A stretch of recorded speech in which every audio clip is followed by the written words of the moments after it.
ഞാൻ അവർക്ക് വാപ്പല്ല ശരിക്കും, ഒരു ഫ്രണ്ട്സ്, അല്ലെങ്കിൽ എന്തിനു പറയുന്നു അവനെപ്പോലെ ആവും ഞാൻ എൻ്റെ മക്കൾക്കൊക്കെ എല്ലാവർക്കും.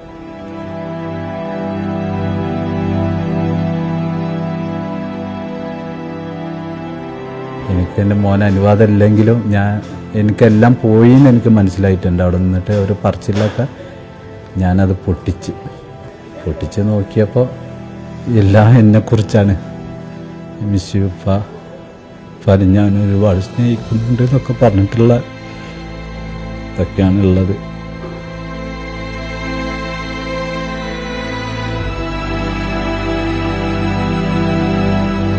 എൻ്റെ ഷർട്ട് അവിടെ എടുത്ത് വെക്കും. ഉപ്പാൻ്റെ വേർപ്പായ ഷർട്ട് ഇടാതെ അവന് ഉറങ്ങില്ല. അവൻ ആ ഷർട്ട് ഇട്ടിട്ടാണ് കിടക്കൽ. ഇനി എൻ്റെ ആ നാട്ടിലായിട്ട് ഞാനില്ല. എനിക്കാ വേണ്ട ആ നാട് വേണ്ട. എല്ലാം തകർത്തതാണ് നാട്. എനിക്ക് വേണ്ട. എൻ്റെ സ്വപ്നങ്ങളാണ് തകർത്തത്, എൻ്റെ പ്രതീക്ഷകളാണ് തകർത്തു വിട്ടത്. അതുകൊണ്ട് എനിക്ക് ആ നാട് വേണ്ട. എന്നെ മാത്രം ബാക്കിയാക്കി വിട്ടു. നമ്മൾ കഴിഞ്ഞ ദിവസം സുപ്രഭാതം പത്രത്തിൽ നമ്മുടെ ലേഖകൻ ഷഫീഖ് മുണ്ടക്കൈ ഒരു സ്റ്റോറി എഴുതുകയുണ്ടായി. അതിൻ്റെ ഒരു തലക്കെട്ട് ഐ മിസ് യു ഉപ്പ എന്നായിരുന്നു. മകൻ ഉപ്പ ഗൾഫിലേക്ക് പോകുമ്പോൾ ഇത് ഒരു സർപ്രൈസായി അത് തുറന്നു നോക്കരുത് എന്ന് പറഞ്ഞു കൊടുത്ത ആ ഒരു എഴുത്ത് പിതാവിനാണ് കൊടുക്കുന്നത്, നൗഫലിനാണ്. നൗഫൽ ഈ ദുരന്തത്തിന് ശേഷം നാട്ടിലേക്ക് വരുന്നു. നൗഫലിൻ്റെ ഭാര്യയും ഉമ്മയും ഉപ്പയും 3 മക്കളും അങ്ങനെ കുടുംബത്തിൽ വലിയ വീട് ഉൾപ്പെടെ വലിയ ദുരന്തം അഭിമുഖീകരിച്ച ഒരാളാണ്. നൗഫൽ തന്നെ ഇപ്പോൾ നമ്മുടെ കൂടെ ചേരുകയാണ്. എന്നാണ് നാട്ടിലേക്ക് എത്തിയതെന്നാണ്? ഞാൻ ഇത് അറിഞ്ഞിട്ടാണ് ഞാൻ വരുന്നത്. ഞാനിത് പൊട്ടിയ അന്ന് അറിഞ്ഞിട്ടുണ്ട്. പൊട്ടിയ ആ സമയത്ത് തന്നെ എൻ്റെ ഉപ്പാൻ്റെ ഏട്ടൻ്റെ മോള് മുണ്ടക്കൈ, അവരൊക്കെ ഞങ്ങളെക്കാട്ടി കുറച്ച് പൊക്കത്തിലാണ്. അപ്പോൾ അവർ വിളിച്ചിരുന്നു. അപ്പോൾ എൻ്റെ അളിയനുണ്ട് അവിടെ, ഒമാനിലെ അളിയുണ്ട്. അപ്പോൾ അളിയൻ്റെ അടുത്ത് അളിയനെ വലിച്ചിട്ട്, ഞങ്ങളെല്ലാവരും നല്ല ഉറക്കത്തിലല്ലേ, എടാ മുണ്ടക്കായി ഇല്ല എന്നാ പറയുന്നത്, ഈ ഒന്ന് വിളിച്ചു നോക്കുമെന്ന് പറഞ്ഞു. ഞാനങ്ങനെ വിളിച്ചു നോക്കുമ്പോൾ ഉപ്പാക്ക് വിളിച്ച്, ഉമ്മാക്ക് വിളിച്ച്, ഭാര്യയ്ക്ക് വിളിച്ച്, ഏട്ടനെ വിളിച്ച്, ആരും ഫോൺ എടുക്കുന്നില്ല. അപ്പോൾ എനിക്ക് വല്ലാതെ റിങ്ങേയില്ല, കോളിങ് മാത്രമേ കാണിക്കുന്നുള്ളൂ. വല്ലാത്തൊരു ഇതുമായി. അങ്ങനെ ഞാൻ എൻ്റെ പെങ്ങളുണ്ട്, പെങ്ങളെ ഞാൻ വിളിച്ച് പെങ്ങളോട് ഞാൻ ചോദിച്ചു.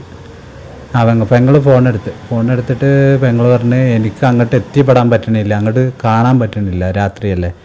അവരും മുണ്ടക്കൈ തന്നെയാണ്, കാണാൻ പറ്റണില്ല, എന്താ ഒന്നും അറിയണില്ല, ഫോൺ വിളിച്ചിട്ട് എടുക്കണമെന്നില്ല, എന്താ ചെയ്യണ്ടാറ്. അവർ കരയാണ്. പിന്നെ ഞങ്ങളെ ഗ്രൂപ്പുകളിൽ ഇങ്ങനെ ഓരോന്ന് വരാൻ തുടങ്ങി. പള്ളിയടക്കം എന്ന് പറയുമ്പോൾ ഞാൻ ഉറപ്പിച്ച്, പള്ളീൻ്റെ നേരെ മുന്നത്തെ വീടാണ് എൻ്റെ വീട്.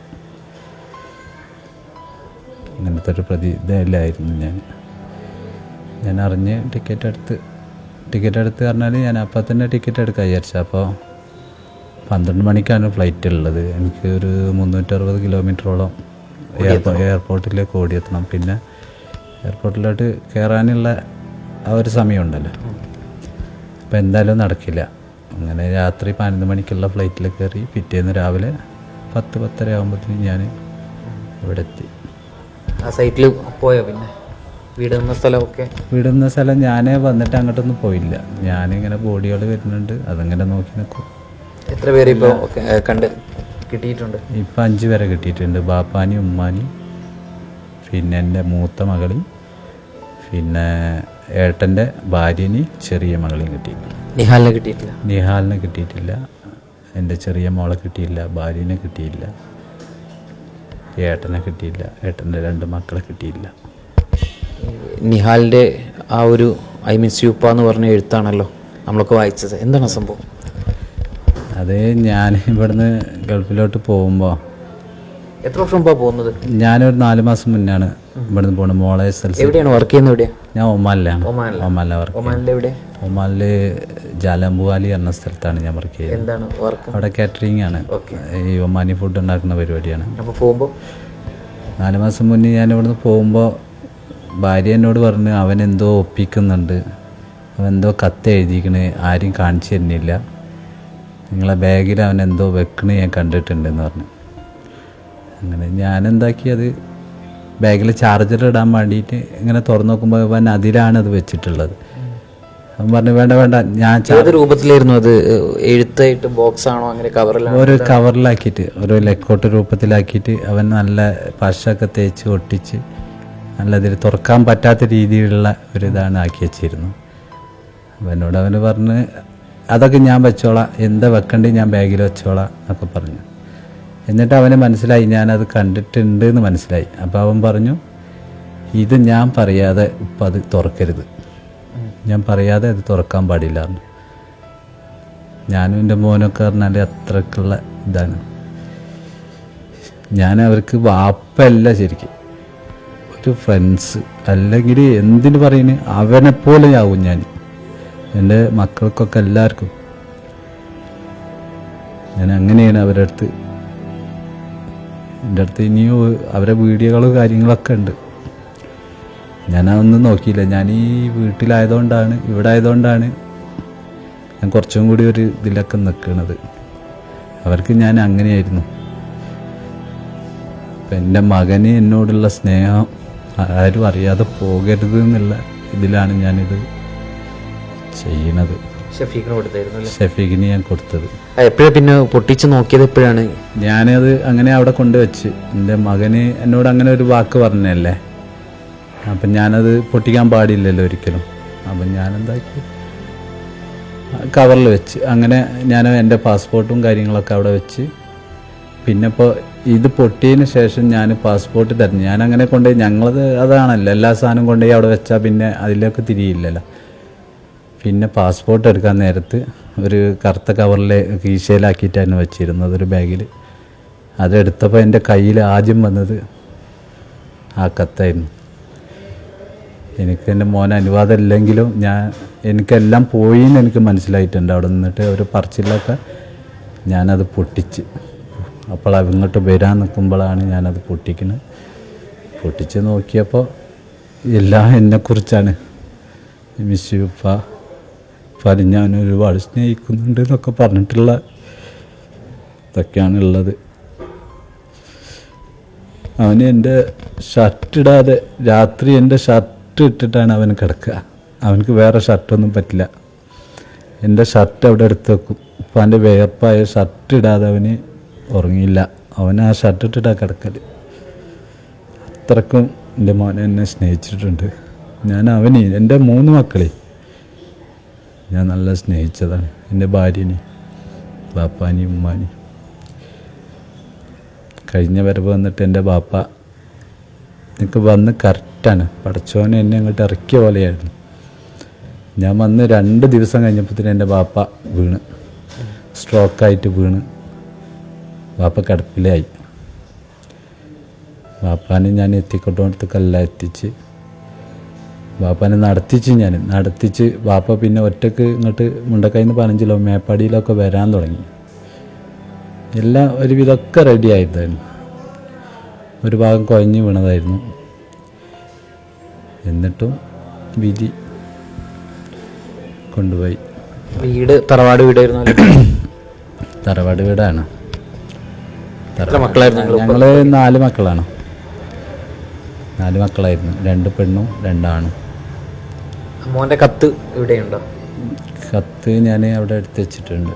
ഇവിടെ ഇല്ല, ഞങ്ങൾക്കിപ്പോൾ റൂം കിട്ടിയിട്ടുണ്ട് വീട്ടിൽ, അവിടെ ഉണ്ട് കത്ത്. ഞാൻ അവിടെ വെച്ചിരിക്കുകയാണ്. അത് കണ്ട് ഭയങ്കര വിഷമം വരും. അപ്പം ഞാൻ പിന്നെ അതങ്ങനെ അവിടെ വെച്ചിരിക്കുകയാണ്.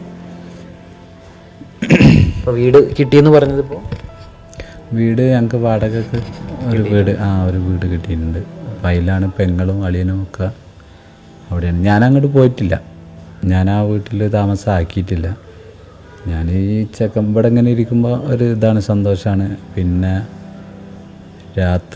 രാത്രിയാണല്ലോ കൂടുതൽ ഇതിനായിട്ടുള്ള ഇത് വരുന്നത്. അപ്പോൾ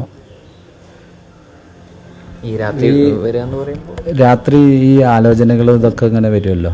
നമ്മൾ ഒറ്റയ്ക്ക് ഇരിക്കുമ്പോൾ അല്ലെങ്കിൽ ഒറ്റയ്ക്ക് കിടക്കുമ്പോഴൊക്കെ ആണല്ലോ അത് വരിക. പിന്നെ ഇവരപ്പോൾ എല്ലാം പാടെ ആകുമ്പോൾ അതൊരു ഇതാണ്. 2-3 മണിയൊക്കെ ആവും ഉറങ്ങണമെങ്കിൽ. എല്ലാവരും സംസാരിച്ച് ഇതൊക്കെ അപ്പോൾ നല്ല ഉറക്കം വരുമ്പോൾ അങ്ങനെ കിടക്കുകയാണ്. ഇവിടെ ഇപ്പോൾ ഈ റൂമിൽ ഇപ്പോൾ നിങ്ങൾ എത്ര പേരാ? 25-26 പേരുണ്ട് ഈ റൂമിലുണ്ട്. എല്ലാവരും സമാനമായതുണ്ട്, വീട് നഷ്ടപ്പെട്ടിട്ടുണ്ട്, അങ്ങനെയൊക്കെ ഉള്ള ആൾക്കാരുണ്ട്. ഇതിപ്പോൾ സർക്കാർ തന്ന സംവിധാനമാണോ അല്ലെങ്കിൽ? അല്ല, സർക്കാർ തന്നല്ല.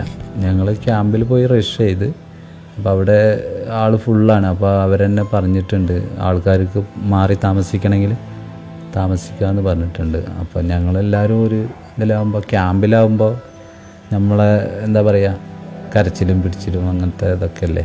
അപ്പോൾ ഒന്ന് ഇതാകാൻ വേണ്ടിയിട്ട്, മൈൻഡ് ഫ്രീ ആകാൻ വേണ്ടിയിട്ടാണ് ഞങ്ങളിങ്ങോട്ട് വന്നത്. എന്താ പറയേണ്ടതെന്ന് എനിക്കും അറിയില്ല.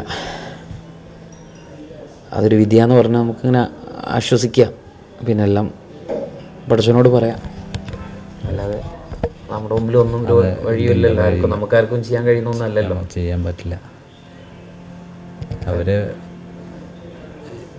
അവർക്ക് എന്തെങ്കിലും ഇതാക്കിയാലേ എന്താ പറയുക, എൻ്റെ നാട് അല്ലെങ്കിൽ എൻ്റെ അയൽവക്കം അല്ലെങ്കിൽ എൻ്റെ അയൽനാട് അതൊക്കെ അറിയല്ലോ. ഇപ്പോൾ ലോകം മൊത്തം അവർക്ക് വേണ്ടി പ്രാർത്ഥിക്കുന്നുണ്ട്.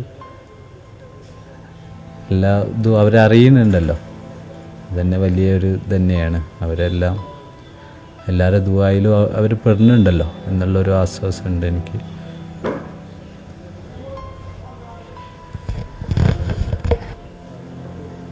ഇനിയൊന്ന് തിരിച്ചുപോക്ക് ഞാൻ ഈ പേപ്പറും കാര്യങ്ങളും ഒരു രേഖയില്ലല്ലോ. എല്ലാ രേഖകളൊക്കെ ഒന്ന് ക്ലിയർ ആക്കിയിട്ട് എന്തായാലും ഇവിടെ നിന്ന് മാറി നിൽക്കണം. ഇനി എൻ്റെ ആ നാട്ടിലോട്ട് ഞാനില്ല. എനിക്ക് വേണ്ട ആ നാട് വേണ്ട. എല്ലാം തകർത്തതാണ് നാട്. എനിക്ക് വേണ്ട. എൻ്റെ സ്വപ്നങ്ങളാണ് തകർത്ത്, എൻ്റെ പ്രതീക്ഷകളാണ് തകർത്ത് വിട്ടത്. അതുകൊണ്ട് എനിക്ക് ആ നാട് വേണ്ട. എന്നെ മാത്രം ബാക്കിയാക്കി വിട്ടു.